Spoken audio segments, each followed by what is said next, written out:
again, we are going to take all questions and comments later. If you have questions and comments for now, you can use the chat. Put your questions and comments there. However, after all our speakers have spoken, there will be room for that. So let's go back to you again, Marvis Oduogu. Kindly unmute yourself. And yes, thank you very much. And I'm not reading out their profiles because we are really behind time. Yeah, so please check on the chat. You're going to see their profiles. Thank you. Thank you very much, Lady K. I appreciate the privilege and it's my delight to be here. I want to thank Boede. We spoke earlier before I came on, and it came on short notice, but we had to do something because of the passion that we have for this. You know, when Mrs. Botsu was speaking, she was cutting through my heart. And that is someone that feels the pain directly, that can tell you where the shoe pinches most. Thank you once again.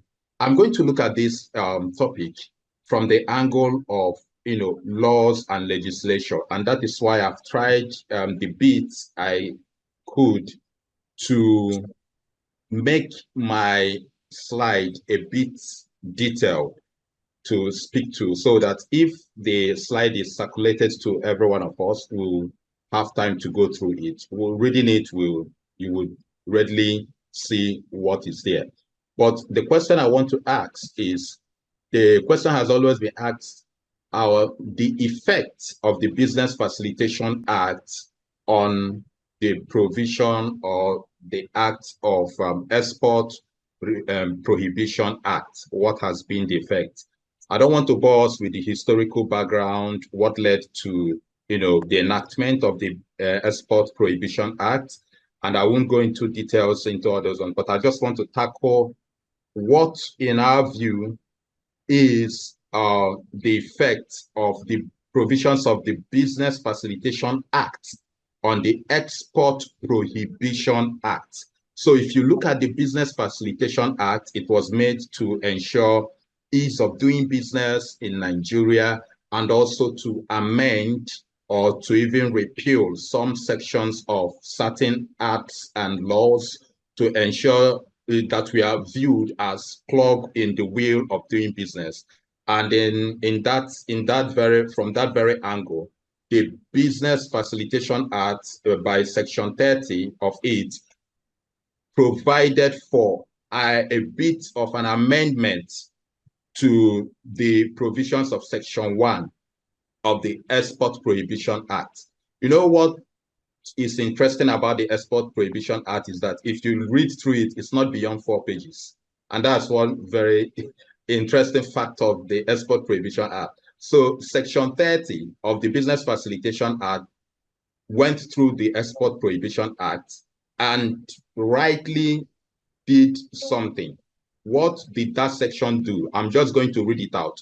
It amended the absolute prohibition of the goods or items listed under schedule or under the schedule of the Export Prohibition Act.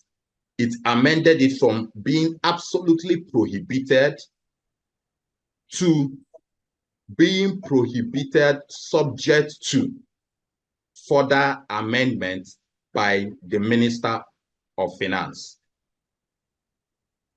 Without taking our time, it just says something like, notwithstanding the provisions of other acts, I don't want to mention them, the goods specified in the schedule to this act are prohibited from being exported outside Nigeria. And they now said in subsection 2, the minister may by order vary the goods set out in the schedule to this act. And subsection 3, it just states who the responsible minister is for, and which is the minister responsible for finance. So once you look at it, you will find out that the Business Prohibition Act, 1, did not repeal the Export Prohibition Act. So there was no express repeal. And you know, in law, why statutes are interpreted, the court would always, there is certain presumption that the court would give to statutes. And one of those presumptions is presumption against an amendment or presumption against repeal of a statute. So if a new statute does not expressly repeal an existing statute, we cannot say for certainty that, oh, the Business Facilitation Act has been repealed, the Export Prohibition Act. So that is where it is. So based on that trajectory now, the question would be, was the government legally right to give that order, make that policy, that enforce the Export Prohibition Act? According to law, their actions were right, because there is no outright repeal of the Export Prohibition Act.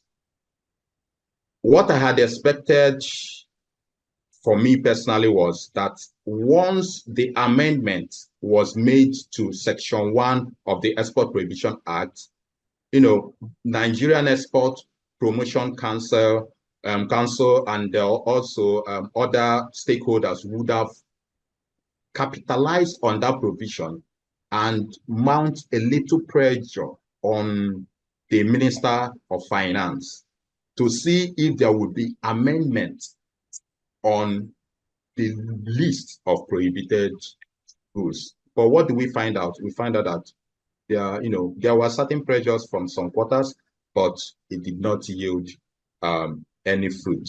Now, coming down to the policy itself, the government has made that policy.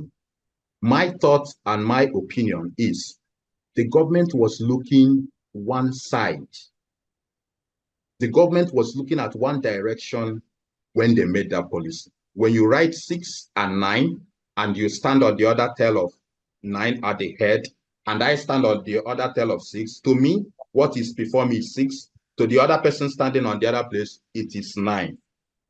And so government did not have a holistic view of the situation and the causes of what they tagged food inflation or food crisis or anything before issuing that policy. Now, when you talk of food inflation, what does food inflation mean? Simply the rise in the price of food items. That is what food inflation is. Food inflation does not translate to lack of food or food shortage, because you and I can testify that if you go to market, you will see the food, but the problem is you don't have the money to purchase the food to the quantity that you would want it. Some don't even have the money. Some have, and when they get there, what they budget cannot buy it. So what is exactly the root cause of food inflation? The governor of Central Bank, Olayemi Cardoso, sometime last year, within the time that government declared what they call food emergency, right? State of emergency on food and everything, and dished out some grains and everything. Now, he came out clearly to state that what is even affecting inflation rates in Nigeria has nothing to do with, shortage of food or not. It has something to do with what? The exchange rate, electricity, power grid, insecurity. In fact, I think insecurity is one of the major causes of what we are experiencing today. The northern part of the country is known to produce certain goods that are listed in that prohibition list, export prohibition list, made sequel to the Export Prohibition Act. And food produced in these areas cannot come down, cannot even circulate. Why? Because there, they don't have peace. The Boko Haram, kidnappers, bandits, they keep tackling them. Farmers are in their farm, herdsmen will come, slaughter them, and farmers are afraid. And what does it translate to? It translates to, reduction. And the little food or the food that we see now in the market, the prices must go high. Now, Nigerians run and say, okay, power grid has failed over 42 times or 43 times. within a very short period of time. Nigeria can no longer rely on electricity, because even if you rely on it, they have increased the tariff as we speak, and as Mrs. Boshu said. Now, Nigeria now said, let us look for alternatives to electricity. And what is the alternative? Fuel, diesel. What are we saying? Fuel subsidy. Removal of the fuel subsidy with no cushion effect. And then the ordinary man on the street is left hanging, is left without any solution. Now, if you count it, power grid collapse, fuel subsidy, insecurity, COVID-19 that had effect on the trade disruption around the world, the recent and the ongoing Russia-Ukraine crisis, and all the effects problem, you will find that none is traceable to the yam, the cassava tuber, the maize, and the food items that the government, came out and say no more need for export. So if that is the case, what should we do? Actually, if you look at the statistics, you will find out that Nigerians' import is neither high, neither is the export high. Because when you compare it with other countries and see the GDP ratio, you'll find out that Nigeria is far below. Now, what do we do? What we do is that we need the bodies. The Nigeria Export Promotion Council is there. There are associations that are here. Go in, speak with the government representatives to see the other side, that truly we are trying to tackle food inflation and this thing, but what are the root causes? The root causes are neither, that people are exporting food. No, it's not a problem.